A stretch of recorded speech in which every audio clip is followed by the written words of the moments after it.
The phone rang at 2:47 a.m.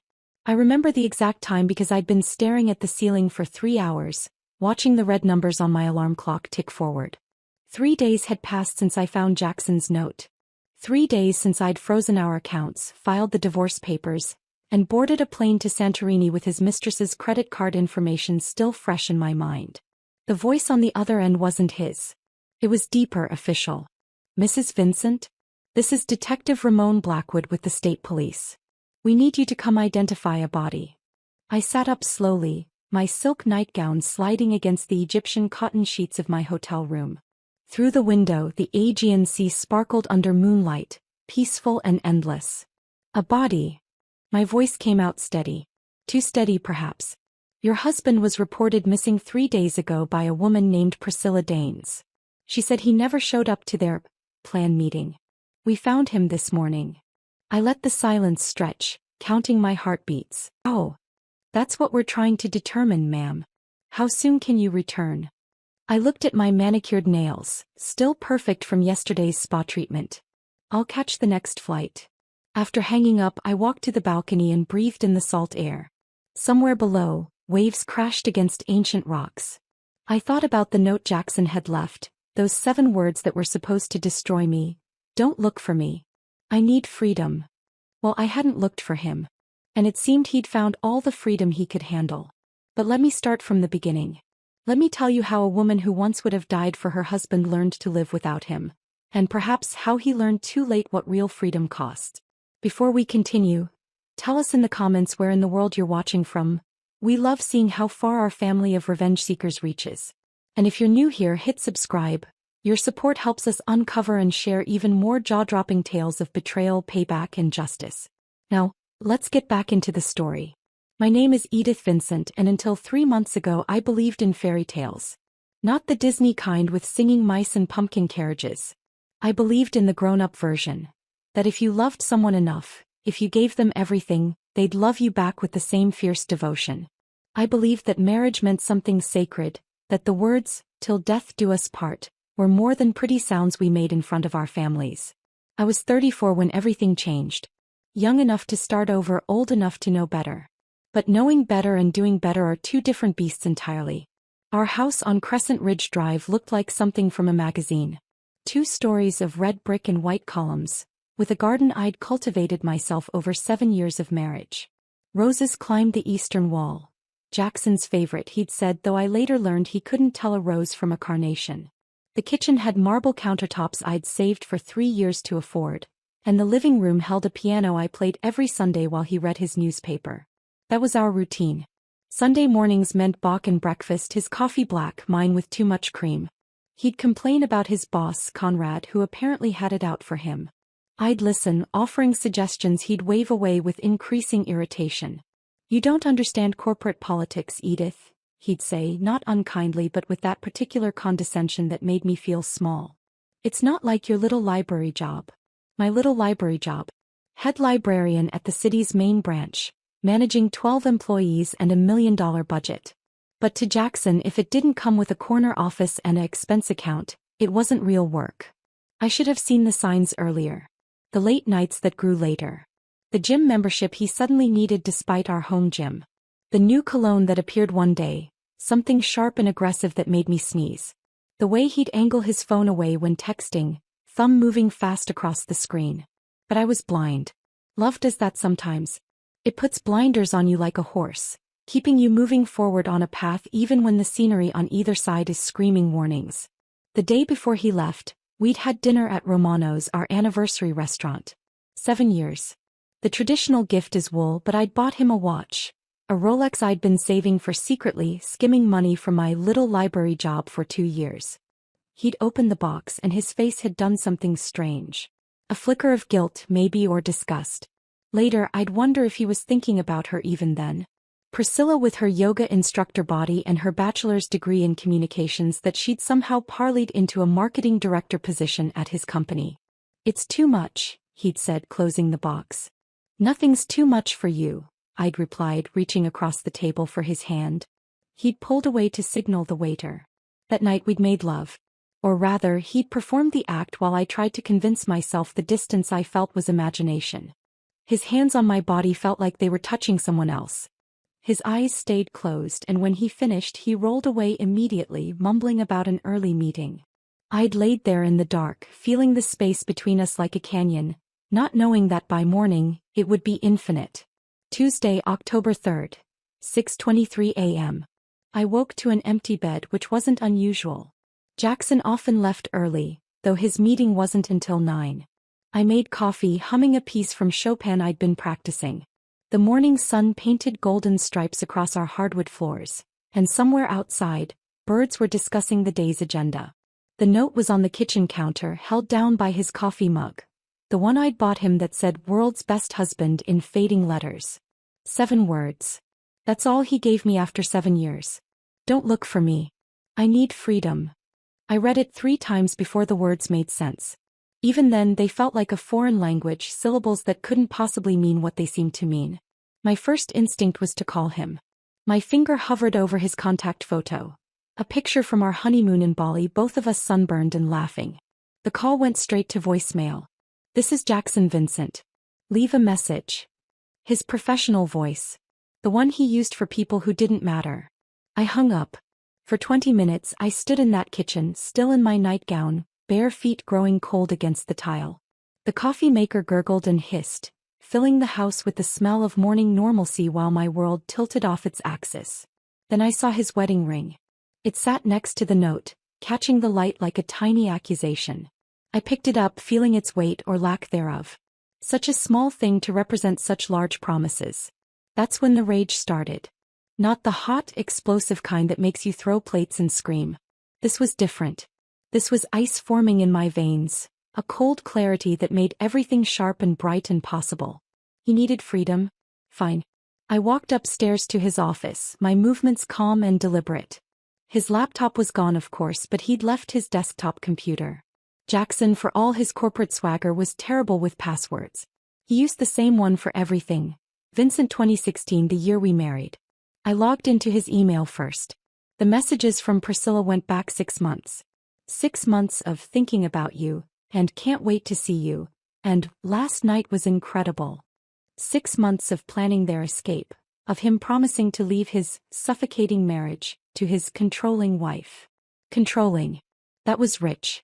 I'd given him everything: space, time, money, my body, my dreams. I'd shrunk myself to fit into the corners of his life, and somehow that had been too much. But the emails revealed more than just an affair. They revealed plans. A joint bank account he'd opened without my knowledge, slowly siphoning money from our savings. A condo he'd put a deposit on across town. A job offer in Seattle that Priscilla had arranged through her connections. They were going to disappear together. Start fresh. Leave me with nothing but questions and a mortgage I couldn't afford alone. I printed everything. Every email, every bank statement, every receipt I could find. The printer hummed and churned, spitting out evidence like an eager accomplice. Then I made my second cup of coffee and got to work.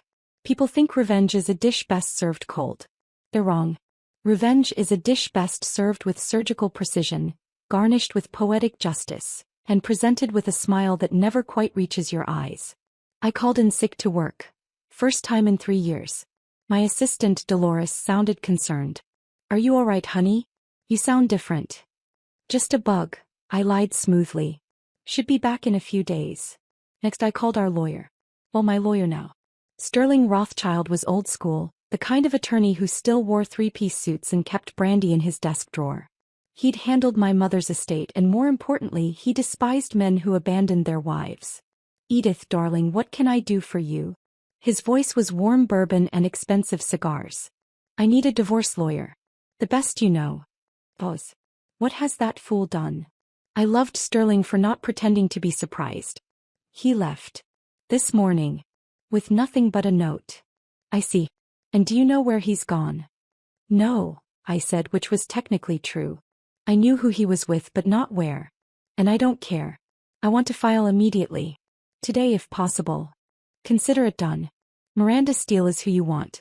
She's a barracuda in Prada. I'll call her now." While Sterling worked his magic, I went to the bank. Our joint account held $47,000. Years of careful saving for the dream vacation to Europe we'd never take. The house down payment fund.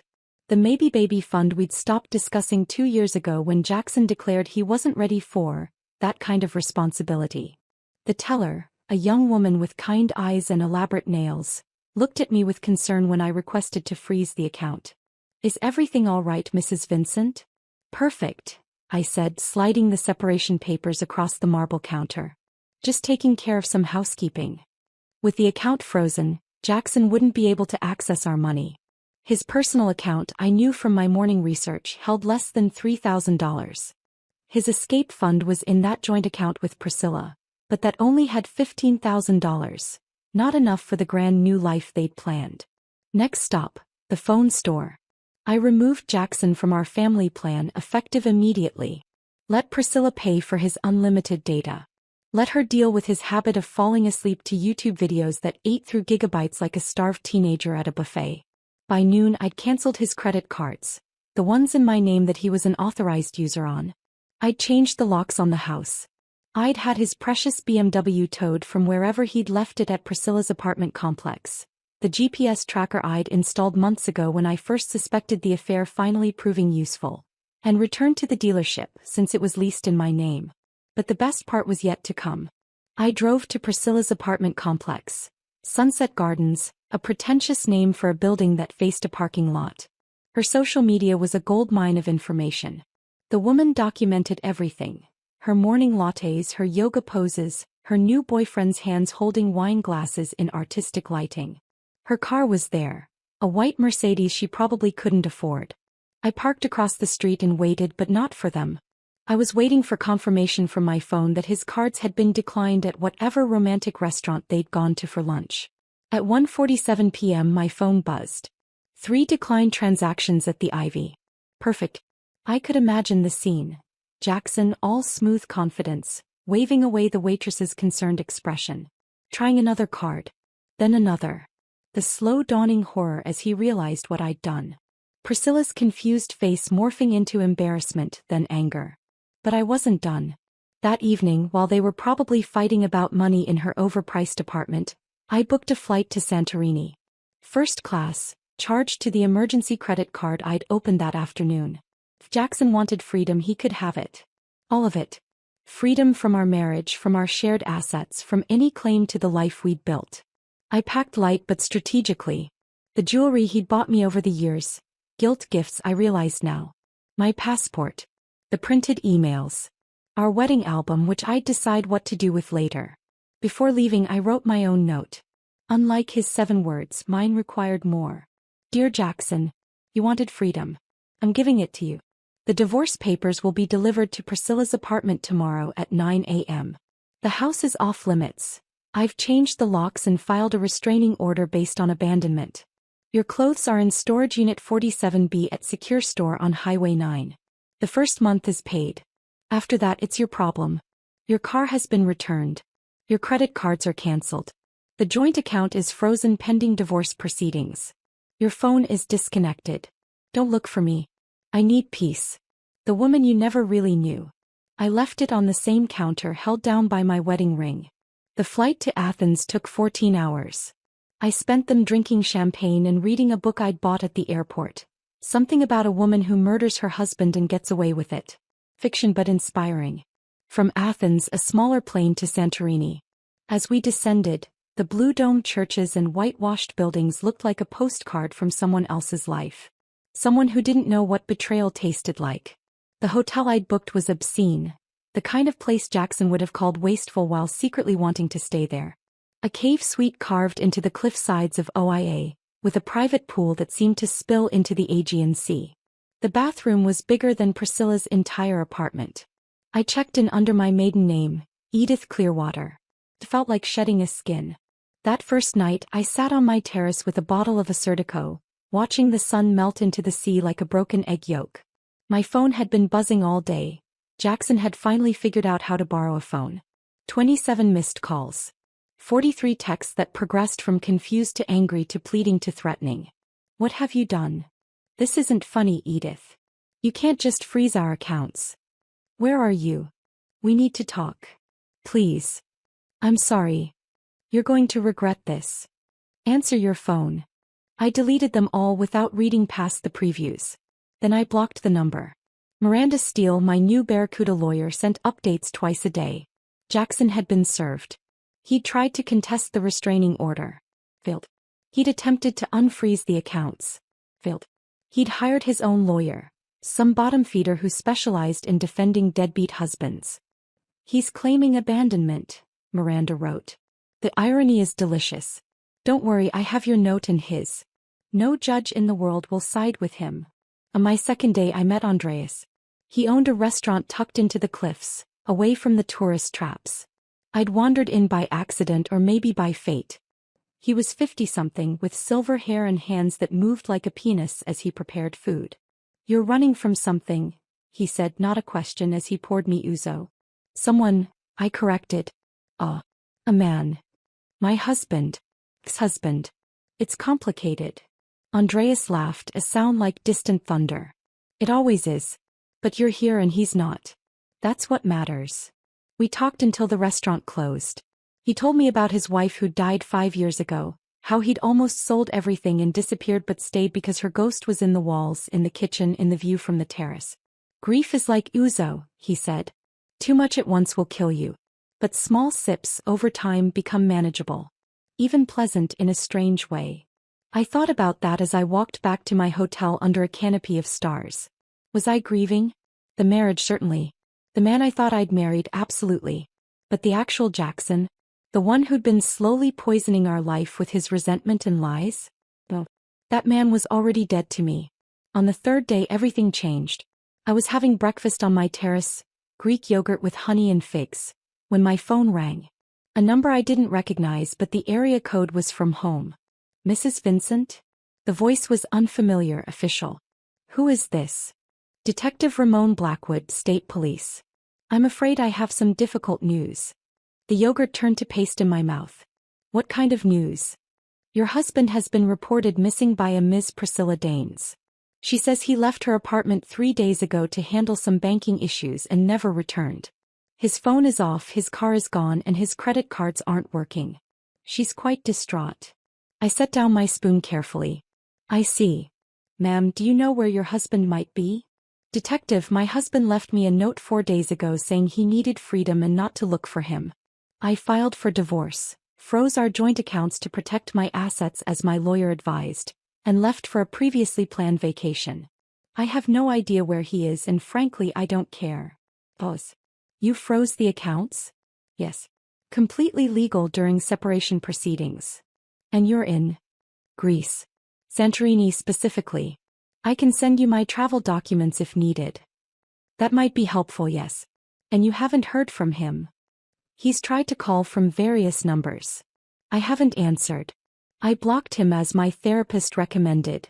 I didn't have a therapist, but it sounded good. I see. Well, if you hear from him, I'll be sure not to answer, I said. Is that all, detective? For now, ma'am. Enjoy your vacation. But I couldn't. Something was wrong.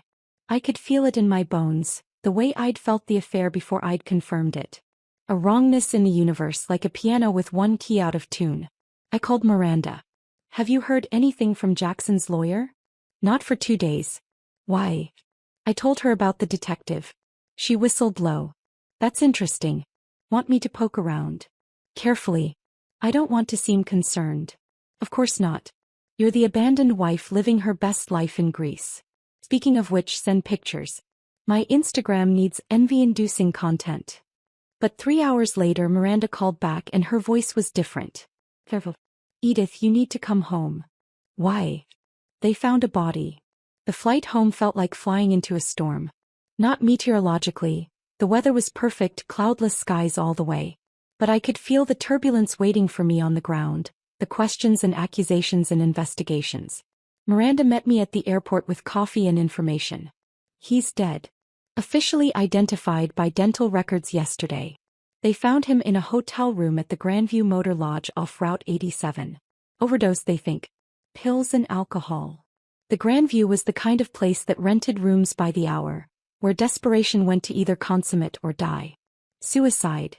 I asked, though the word felt strange in my mouth. Jackson was many things, but suicidal wasn't one of them. His ego was too big, his self-preservation too strong. That's the working theory. He checked in 3 days ago under a false name, paid cash. The maid found him when he didn't respond to checkout. 3 days ago. The day I left. Miranda gave me a sharp look. You were already on a plane. I've confirmed your alibi 6 ways to Sunday. You're clean. Clean. As if I was dirty to begin with. Detective Blackwood was waiting at my house. He was younger than his voice suggested, maybe 40, with the kind of tired eyes that had seen too much. Mrs. Vincent. Thank you for coming back. Miss Clearwater, I corrected. I'm taking my maiden name back. He nodded, making a note. I need to ask you some questions. We sat in my living room while he walked through the timeline. When did I find the note? When did I freeze the accounts? Why Greece? Did Jackson have a history of depression? Drug use? Did I know he'd been having an affair? I answered everything honestly. The note, the emails I'd found, the legal steps I'd taken to protect myself. I showed him the printed evidence, Jackson's plan to leave me destitute. So you were angry, he said, not really a question. I was devastated, I corrected. Then angry. Then practical. I did what any woman would do. I protected myself and left to clear my head. Most women wouldn't fly to Greece. Most women don't find out their husband has been planning to abandon them for months. I needed distance. He studied me for a long moment. I met his gaze steadily, letting him see the abandoned wife, the grieving widow, the woman who'd done nothing but react to her husband's cruelty. The pills he took, Blackwood said finally. They were Ambien. Prescription. But not his prescription. My heart skipped once, then steadied. Whose? That's what we're trying to determine. The bottle had no label. Ambien. Jackson had terrible insomnia, had for years. He tried everything. Melatonin, meditation, white noise machines. But he refused to take prescription medication. Said it made him feel out of control. He didn't like pills, I said. Wouldn't even take aspirin. People do unexpected things when they're desperate. According to Ms. Danes, he was extremely distressed about the divorce, the frozen accounts. He felt trapped. He felt trapped. The man who'd been planning his escape for 6 months felt trapped when his escape route was cut off. Is she a suspect? I asked, perhaps too eagerly. Blackwood's mouth twitched. Everyone's a suspect until they're not. But she has an alibi. She was at work when he died, presentation to 40 people. Of course she was. What about cameras? The hotel must have cameras. Broken. Have been for months. The place isn't exactly the Ritz. After Blackwood left, I sat in my empty house and tried to feel something. Sadness. Relief. Guilt. But there was nothing but a hollow space where emotions should be, like a tooth had been pulled and my tongue kept finding the gap. The funeral was 3 days later. I wore black because it was expected, not because I was mourning. Priscilla showed up, which took nerve. She was prettier than her photos. That effortless California blonde beauty that looked like it came from good genes rather than good doctors. She approached me after the service, mascara running in artistic streaks. I'm sorry, she said. For which part? She flinched. All of it. I didn't mean. We didn't mean for it to happen. Affairs don't just happen, I said quietly. They're a series of choices. You both made yours. He loved you, she said, and it sounded like she was trying to convince herself. He just felt suffocated. By what? My support? My loyalty? My working 2 jobs so he could pursue his MBA? What exactly was suffocating about me loving him? She didn't have an answer. They never do. The investigation lasted 2 weeks. They interviewed everyone. Me, Priscilla, Jackson's coworkers, the hotel staff, even Andreas and Santorini. That was embarrassing. They pulled financial records, phone records, medical records. What they found was a man in crisis. The joint account he'd opened with Priscilla had been emptied the day he disappeared.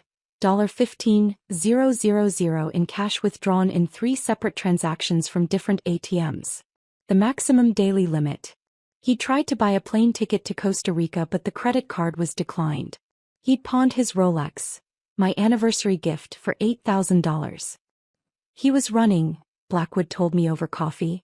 We'd developed an odd friendship during the investigation, bonded by the strange intimacy of dissecting a life.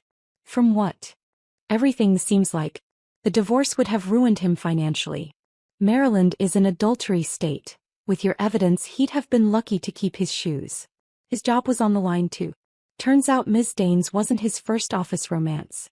HR had a file. I thought about all those late nights, all those work trips. How many Priscillas had there been? So he killed himself? Blackwood shrugged. That's the official finding. Desperate man, no way out, makes a permanent solution to temporary problems. But something in his voice suggested doubt. You don't believe it? I believe the evidence. But, the Ambien. We never found out where it came from. His prints were on the bottle, but so were partials we couldn't identify. Could be from a dealer, could be from anywhere. You think someone killed him? I think a desperate man did desperate things and paid the price. Whether someone helped him along. Another shrug. Without evidence, it's just speculation. He left it there, but the seed was planted.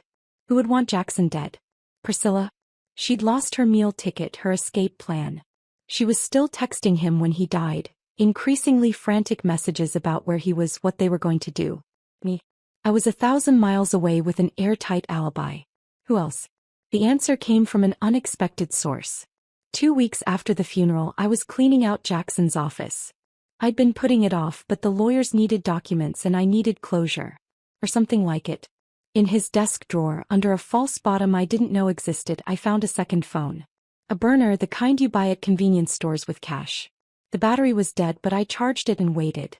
When it powered on, there were 17 missed calls from a number I didn't recognize and 1 voicemail. The voice was female, older, cigarette rough. You bastard. You think you can just disappear? After everything? I know about your little girlfriend, your little escape plan. You owe me, Jackson. And I always collect my debts. The calls were from the day he died. I searched the phone's history. Dozens of texts over the past year, all with code names and cryptic messages. But one thread made everything clear. Package delivered. $50K by Friday or I tell your wife everything. Got $15K. Rest coming. Not enough. Interest is 10% weekly. Please. I need more time. Time's up. Pay or pay consequences. Jackson had been gambling. Not casinos or sports. Underground poker games, the kind run by people who break fingers for late payments. He owed $50,000 to someone called the landlady. I gave the phone to Blackwood. He called me 3 days later. The landlady is Maxine Kruger. Runs high-stakes games out of a warehouse in Baltimore. We've been trying to nail her for years. Did she? She has an alibi. Was running a game with 30 witnesses when Jackson died. But. There was always a but with Blackwood. One of her enforcers, guy named Paulie Torino, was spotted at the Grandview that night. Claims he was there for personal reasons, but can't produce the woman he was supposedly meeting. So Jackson was murdered? Officially, still suicide. Unofficially, Maxine probably had him killed or scared him so badly he killed himself. Same result either way. What happens now? Now, nothing. We can't prove murder without evidence. Maxine walks, Torino walks, case closed. But it wasn't closed. Not for me. I started visiting the casino where Maxine recruited players. Not to gamble. I'd learned that lesson watching Jackson's destruction, but to watch. To learn. She was there every Friday night, holding court in the VIP section like a queen among peasants. 60-something, silver hair in a severe bob, wearing suits that cost more than most people's cars. She had a laugh like breaking glass and eyes like a shark's, dead black, always moving, always hunting. It took 3 weeks before she noticed me. You're Vincent's widow, she said, appearing at my table where I nursed a martini. Yes. Sorry for your loss. She didn't sound sorry. He sounded amused. Are you? She sat down uninvited, lighting a cigarette despite the no-smoking signs. Nobody told Maxine Kruger she couldn't smoke. Your husband owed me money. My husband owed a lot of people a lot of things. $50,000 to be exact. Well, you'll have to take that up with his estate, which consists of about $3,000 and a storage unit full of clothes. He studied me through the smoke. You're different than I expected. How so? Jackson described you as weak. Pathetic, I think was the word he used. The words should have hurt, but they didn't. They were just sounds, meaningless noise from a dead man's mouth. Jackson saw what he wanted to see. Indeed. I offered him a way out. One last game. Double or nothing. And he lost. Spectacularly. Could have walked away free and clear, but he went all in on a pair of threes. That sounded like Jackson. Always convinced he could bluff his way through anything. Is that why you killed him? She laughed, that broken glass sound. If I killed everyone who owed me money, I'd have no customers left. Bad for business. So you had someone else do it. Prove it. I couldn't, of course. But sitting there watching her smoke with that satisfied smirk, I realized I didn't care about justice anymore. Jackson was dead. Whether by his own hand or someone else's, he'd brought it on himself. I have a proposition, I said. Her eyebrows rose. Oh. The life insurance. It pays out next month. Suicide clause has passed. $500,000. I'm listening. I'll give you your $50,000. In exchange, you tell me the truth. All of it. What happened that night? She considered, tapping ash into her empty glass. And if the truth isn't what you want to hear? Then at least I'll know. We met a month later in a parking garage like something from a movie. I handed her a cashier's check. He handed me the truth. Jackson came to me that night begging. Said his wife had cut him off, frozen everything. He had 15 grand in cash and a sob story about starting over. I don't do sob stories. So you killed him? I gave him a choice. Pay in full by midnight or take the pills. Make it look like suicide, save everyone the mess of a murder investigation. You gave him the Ambien? Polly did. Jackson took them himself. Washed them down with a bottle of vodka while Polly watched. Your husband was a coward, Mrs. Vincent. When pushed, he chose the easy way out. Always did. I should have felt something. Rage maybe. Her. But all I felt was tired. Why tell me? Because you paid. And because I respect you. You did what needed doing, protected yourself, cut him loose. More women should be like you. As she walked away, her heels echoing in the concrete cave, she turned back. For what it's worth, he talked about you at the end. Said he was sorry. Said you deserved better. I did, I agreed. 6 months have passed since that night in the parking garage. The house on Crescent Ridge sold for above asking price.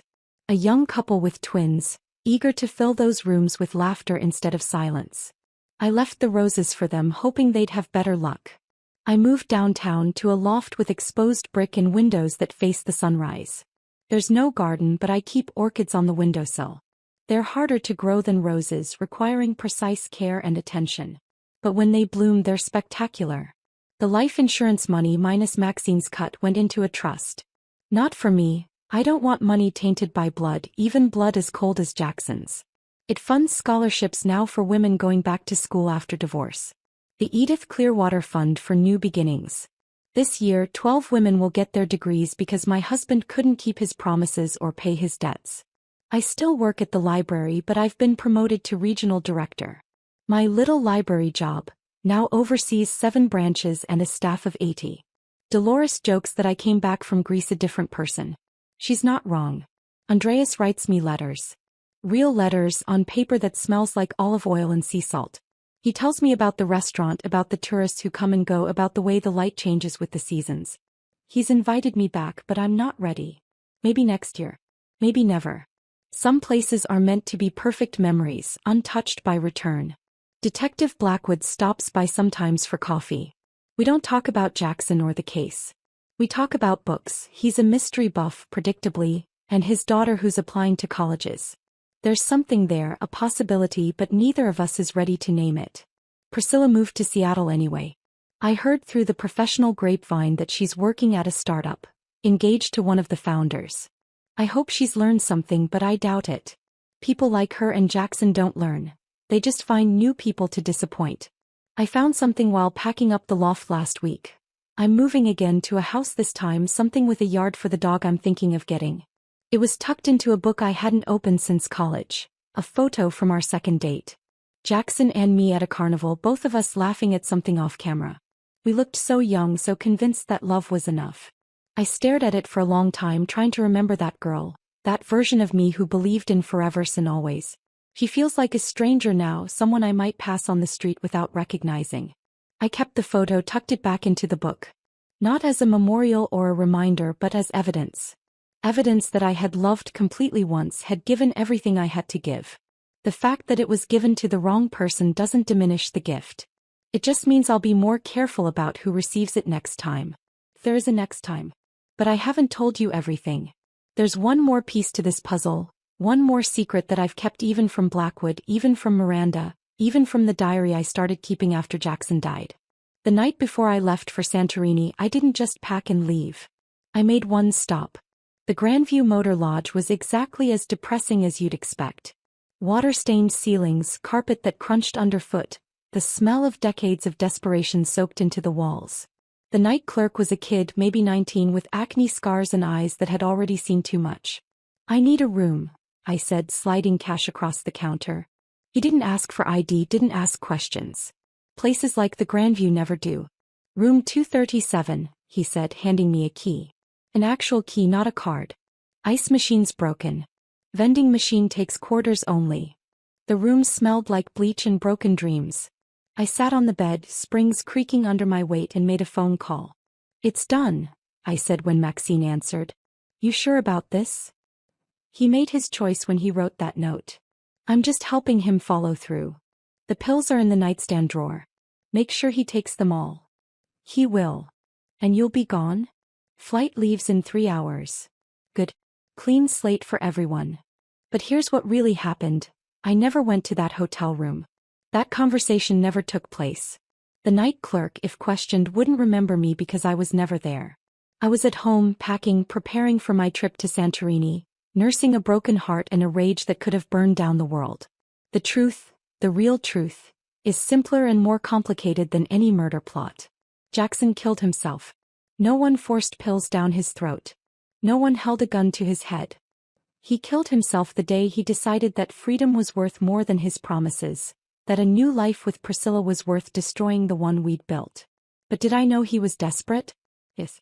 Did I know freezing the accounts would trap him? Yes. Did I know about his gambling debts? I suspected. Did I know what kind of people he owed money to? I'd made it my business to know. Did I know what would happen when he couldn't pay? I hoped. I didn't kill my husband. But I didn't save him either.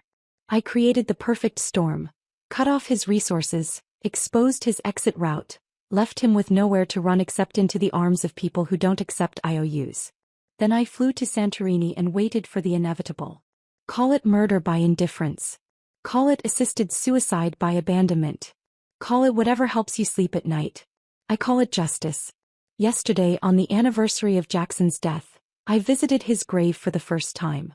The headstone is simple, gray granite with just his name and dates. No beloved husband or devoted son. His parents, who blamed me for not seeing the signs, for leaving when he needed me most, had kept it basic. They'd wanted to put "taken too soon," but I'd threatened to contest it. 53 years wasn't too soon for a man who'd been slowly poisoning everyone around him. I brought flowers, not roses but white chrysanthemums. The death flower in many cultures. Appropriate, I thought.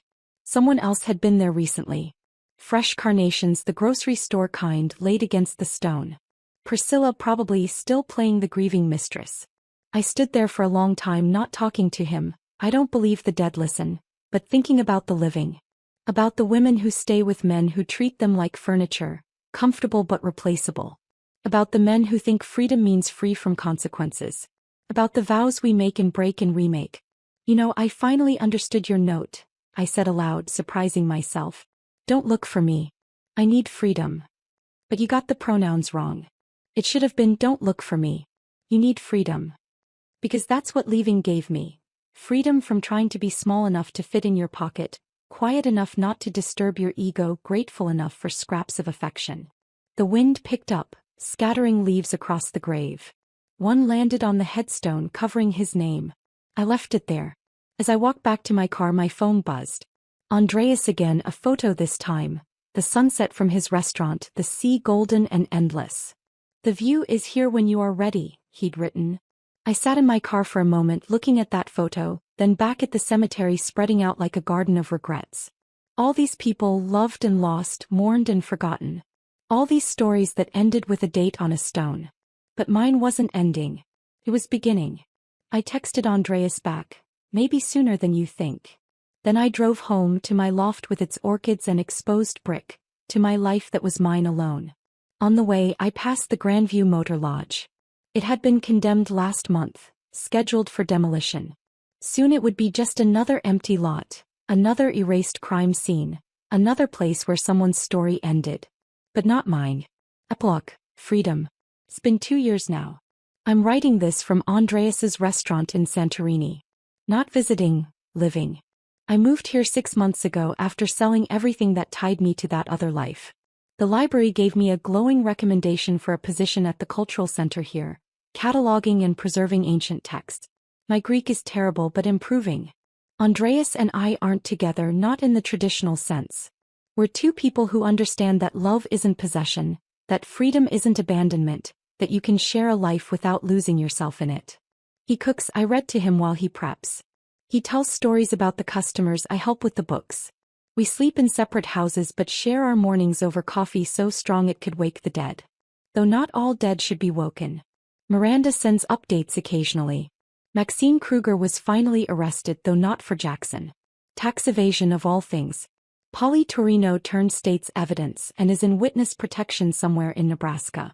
The Grandview Motor Lodge is now a parking lot for a new shopping center. Priscilla had a baby last year. A boy. She posted about it on social media with hashtags like #blessed and #miraclebaby. I wonder if she tells him about the man who almost was his father, the one who chose pills and vodka over promise and possibility. Probably not. We all revise our histories to make them bearable. Detective Blackwood retired early, opened a bookstore specializing in true crime. He sent me a card last Christmas with a note. Some cases solve themselves. Others we solve by walking away. I think he knows more than he ever let on. I think he decided some truths aren't worth the price of proving them. The scholarship fund has helped 37 women so far. I get letters sometimes, photos of graduations, new jobs, new lives built from the ashes of old ones. One woman wrote, "You saved my life." But I didn't. She saved herself. The money just made it easier. I've been thinking about forgiveness lately. Not for Jackson, he's beyond needing it, but for myself. For the woman who loved badly, who stayed too long, who confused sacrifice with love. For the woman who knew what would happen when she froze those accounts and did it anyway. For the woman who flew to Greece while her husband swallowed pills in a cheap motel room. I don't know if I'll ever fully forgive her. But I'm learning to live with her, this darker version of myself who emerged when pushed too far. She's part of me now, like scar tissue, tougher than the original skin. Last week I received a package with no return address. Inside was Jackson's wedding ring, the one I'd left on the counter with my note. There was a message: "Thought you should have this. To remember or to forget. Your choice." B. Blackwood. It had to be. I held that ring for a long time, feeling its weight, still so light for something that had once meant everything. I thought about throwing it into the sea, but that seemed too dramatic, too final. Instead, I took it to a jeweler in town and had it melted down, reformed into something new. It's a pendant now, abstract, unrecognizable. I wear it sometimes, this transformed promise, this metamorphosed lie. People ask if I ever regret leaving that day, if I wish I'd stayed and fought for my marriage. The answer is no. But sometimes, late at night when the sea is loud and sleep is distant, I wonder about parallel universes. Is there a world where Jackson chose differently? Where he came home that morning instead of leaving a note? Where we worked through the affair, the gambling, the slow erosion of love? Maybe. But in that world I never would have learned my own strength. Never would have discovered that I could be brutal when cornered, calculating when betrayed. Never would have found out that the sweet, accommodating Edith was just a costume I wore, and underneath was someone far more dangerous. Someone who could orchestrate her husband's destruction with a few phone calls and a plane ticket. Someone who could watch him fall and feel nothing but relief. Someone who could build a new life on the ashes of the old without looking back. Jackson wanted freedom. In the end we both got it. His came in a bottle of pills and a checkout from a world that had become too complicated to navigate. Mine came in the form of a revelation. That love without respect is just beautiful slavery, and I was done being anyone's prisoner. The sun is setting now, painting the sky in shades of vengeance.